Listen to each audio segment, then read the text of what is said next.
அப்படி என்னதான் நடந்துச்சு விமானத்துக்குள்ள? இவ்வளவு பெரிய ஒரு அதிர்ச்சி, பேரானந்தம் எதற்கு? அஸ்ஸலாமு அலைக்கும் வரஹ்மத்துல்லாஹி வபரகாத்துஹு. அன்பார்ந்த அனைத்து உறவுகளே, வெளிநாடு வாழ் சொந்தங்களே, இந்த வீடியோவை நீங்கள் எந்த அளவுக்கு பார்க்குறீங்களோ அது மாதிரி உங்களுடைய குழந்தைகளுக்கும் தயவு செய்து இந்த வீடியோக்களை ஷேர் பண்ணுங்க. இந்த வீடியோவை மறக்காமல் ஷேர் பண்ணுங்க.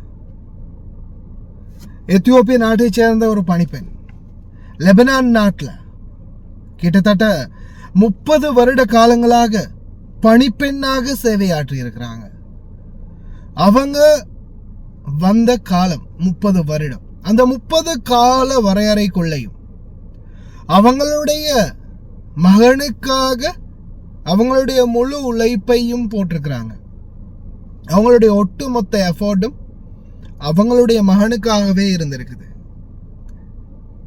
அதன் பிரதிபலன் 30 வருடம் கழித்து தன்னுடைய சொந்த நாட்டுக்கு அந்த தாய் திரும்பும் போது அவங்களுக்கு விமான நிலையத்தில் அந்த 30 வருட கஷ்டப்பட்ட உழைப்பின் பிரதிபலன் கிடைக்குது. அது எப்படி கிடைக்குதுன்னு பார்க்கும்போது அந்த வீடியோ காட்சியை நான் உங்களுக்கு அட்டாச் பண்றேன். அந்த வீடியோ காட்சியை பாருங்க, உங்களுக்கே அதோடைய அந்த தாயினுடைய ஆனந்தம் புரியும். ஏன் அப்படி ஒரு ஆனந்தப்பட்டாங்க, என்னதான் ஆச்சுன்னா, கிட்டத்தட்ட 30 வருடமா உழைத்து தன்னுடைய மகனை படிக்க வச்சிருக்கிறாங்க.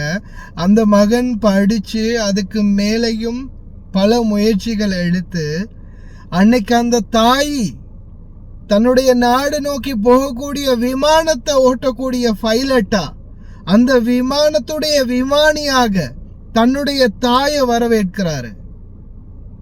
மாஷா அல்லாஹ், தபாரக் ரஹ்மான். வெளிநாடு வாழ் சொந்தங்கள், பல வருடங்காலமாக கஷ்டப்படக்கூடிய தாய்மார்கள், தந்தைமார்கள், அவங்களுக்கு கிடைக்கக்கூடிய பேரானந்தம் இது போல ஒரு சில நல்ல விடயங்கள் தான்.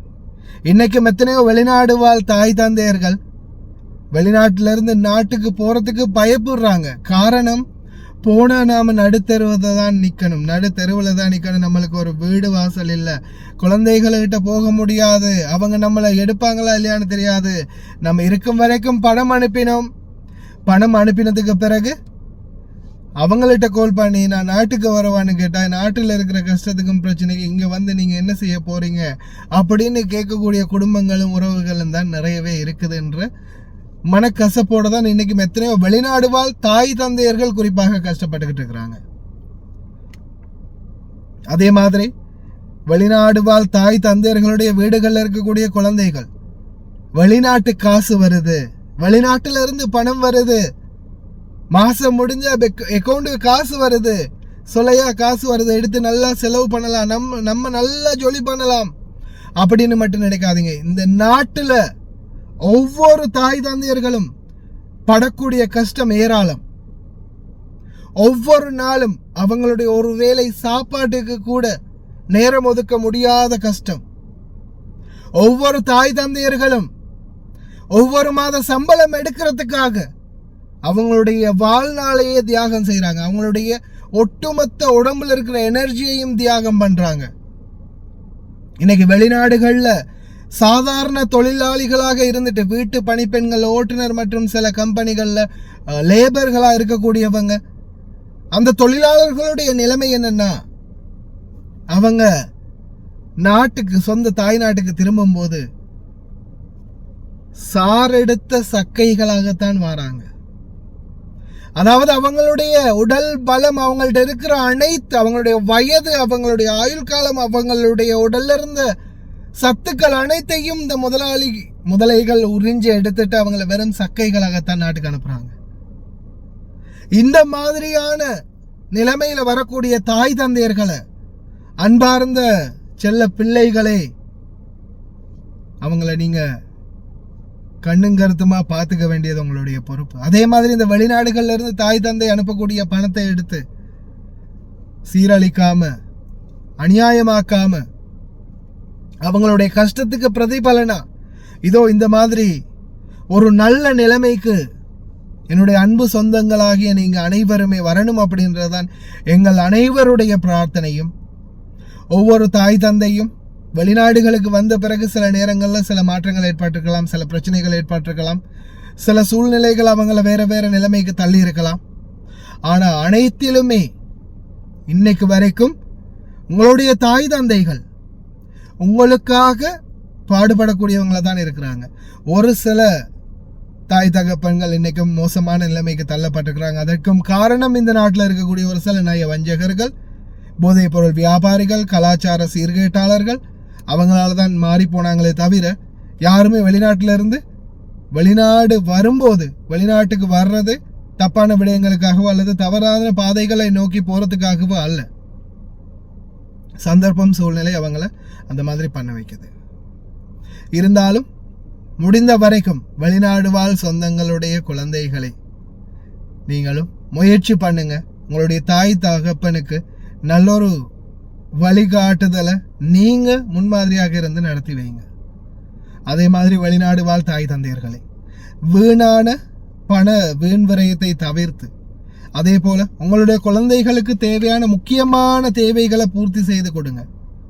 அதே போல இந்த வெளிநாடுகளில் இருக்கக்கூடியவங்க எக்காரணத்தை கொண்டும் எந்த ஒரு தேவையில்லாத விடயங்கள்லையும் தவறான விடயங்கள்லையும் சட்டவிரோதமான செயல்கள்லையும் ஈடுபடாதீங்க.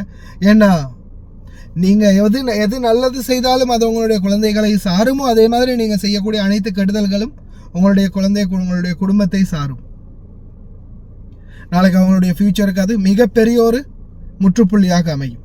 அதனால அன்பார்ந்த சொந்தங்களே, தயவு செய்து நல்லபடியாக நடங்க. உங்களுடைய குடும்பங்களுக்கு நேர்மையாக நீங்களும் நடங்க. அதே மாதிரி வெளிநாடு வாழ் தாய் தந்தையர்களுடைய குழந்தைகளை சிந்தித்து செயல்படுங்க.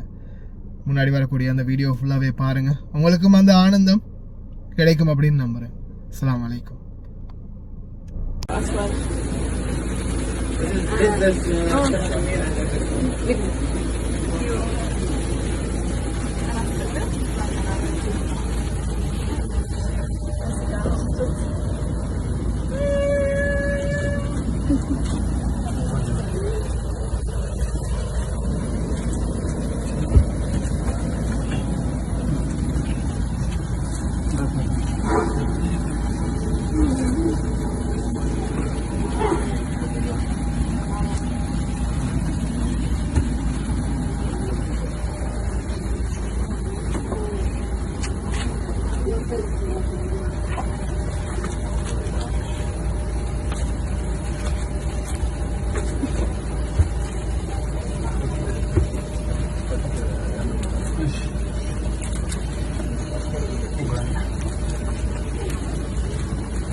Here we go.